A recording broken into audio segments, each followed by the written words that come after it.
Hey everyone, welcome back to the channel. First of all, thank you for being here today. Thank you for subscribing and liking and supporting. If you don't know who I am, my name is Richard, and I'm very good at giving you the news without explaining it, to the point where it's not explainable. We've helped 2.3 million people already on this channel, and we'll continue to do so. So today's video, first of all, please watch till the very end again. I'll try and keep it as short and as possibly sweet as I can. The expected announcement of cuts that the Chancellor Rachel Reeves has just delivered in a spring budget or emergency statement, as they go on to say, didn't actually come to much fruition. The actual information that she provided was things that we already knew. However, she made some little snippets in there about the final adjustments to the welfare budget, which I'm going to break down and go through in quite a bit of detail as best that I can now. But again, I'll explain it in clear, precise English, not to confuse you, because it is unfortunately a very confusing subject. So stay tuned. Like I've said, thank you for being here so far. Subscribe, like, and let's go into it, guys, in a bit more detail. Okay, so let's go through it, and I'm going to be reading off a couple of notes that I've made. First things first, the majority of this will be focused on the benefits, because that's what a lot of people are here to watch today and to talk about. The biggest thing that stood out straight away was the Prime Minister, who stated those who are severely disabled or are too sick to work will be protected and doesn't need to worry. So he went on about this quite a lot, actually, but he stated that over £1 billion is being invested into the UK into a back to work guarantee, which means those that want work can work without the risk of losing their benefits. Now, we've already heard about this briefly in the past. It already exists, so for those people that are claiming LCWRA as part of the Universal Credit Entitlement, you can go to work or you can work limited hours without fear of losing your benefits anyway. So this little carrot on a stick bravado, shall we say, has been there for quite some time. So really, I think he's just polishing it up to make sure that people are aware that that already exists. Does that make sense? And necessarily it isn't something new, but of course they have to go ahead and produce something new or make it appear as if it is new, which is a common practice with government, unfortunately. The next thing, okay, so this was the OBR. The OBR had stated the initial cuts to welfare that was announced by Rachel Reeves and Liz Kendall and so on would equate to £5 billion. They wanted between £5 and £6 billion of savings, and that's by cutting PIP or freezing UC, etc. They did a whole range of things they wanted to do. The OBR stated this actually was false, and more than likely £3.4 billion would be saved, which then led the Chancellor to scramble to find more money in the last 24 hours that she had to cut. We're going to go through it because, like I've said, there isn't actually a great deal of difference that's been made, but it is worth mentioning to a few people as it may affect those, basically.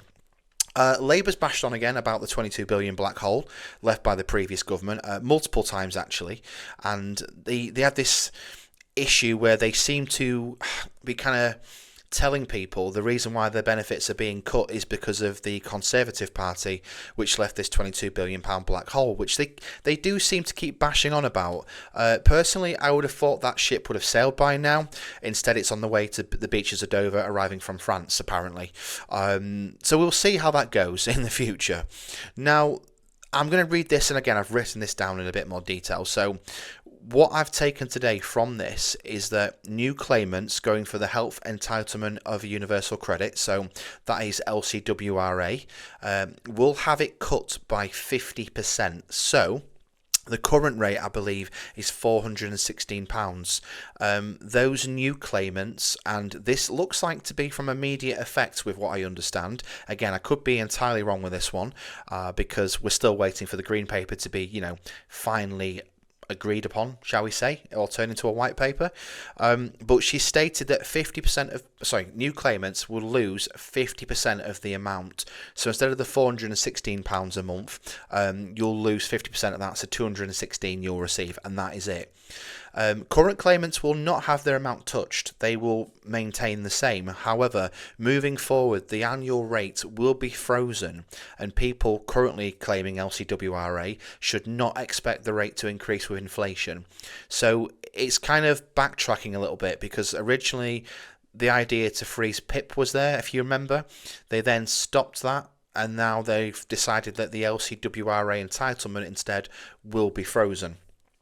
The Chancellor says Labour is the party of work. Laughable. Reiterating that if you can work, you should work, and if you can't, you should be properly supported. Great news, Rachel Reeves. That's a brilliant idea. However, you need to let the DWP know about supporting people, because at the moment they don't appear to be doing any of that. She says Labour inherited a broken system, again bashing on about the £22 billion black hole, and if we do nothing, that means we're writing off an entire generation. Again, believe that if you wish, but I don't think that's correct. She says this cannot be right. It is a waste of potential and is a waste of the younger generation and futures to go forward. She tells the House as well the Universal Credit Standard Allowance will increase from £92 per week in 2025-2026 to £106 per week by 2029 to 2030, which we already knew. So in layman's terms, let's be completely honest, they haven't done much in terms of trying to cut the budget anymore for people on benefits. Now, is that because they are already aware, well, of the impending doom they've created? They've made a lot of people angry across the country, and they continue to make people angry. I don't think there's any particular group of people they've actually peed off yet, or not peed off yet. We'll have to wait and see. But as it stands at the moment, guys, she's literally said it is the final adjustments to welfare changes and cuts.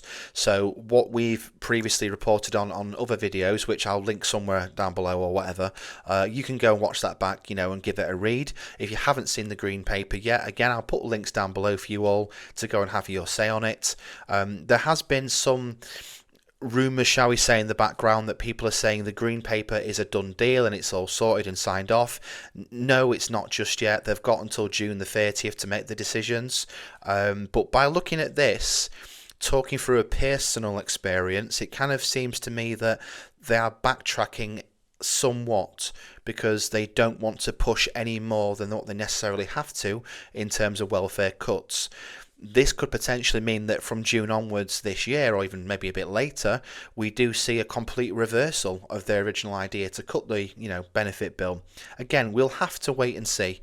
I want to do a thank you and a big shout out to those people actually contacting me and giving me information. A few people from the DWP have been contacting me, so massive shout out to you guys. Thank you to Mark. I know that you're on the side of people with benefits and cuts and disabilities. I greatly appreciate all the help that you give both the channel and people on here to give you guys news and information.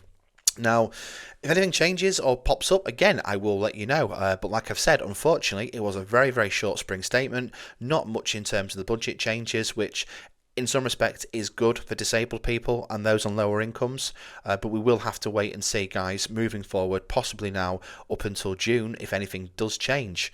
Of course, thank you for being here. Thank you for liking and subscribing. I do appreciate all the support you give me. And if any further changes do arise or any news articles pops up, which I think is worthy of telling you, I will, of course, do a video. Thanks for being here. Like I said, like, share, subscribe, and love to you all. See you very, very soon.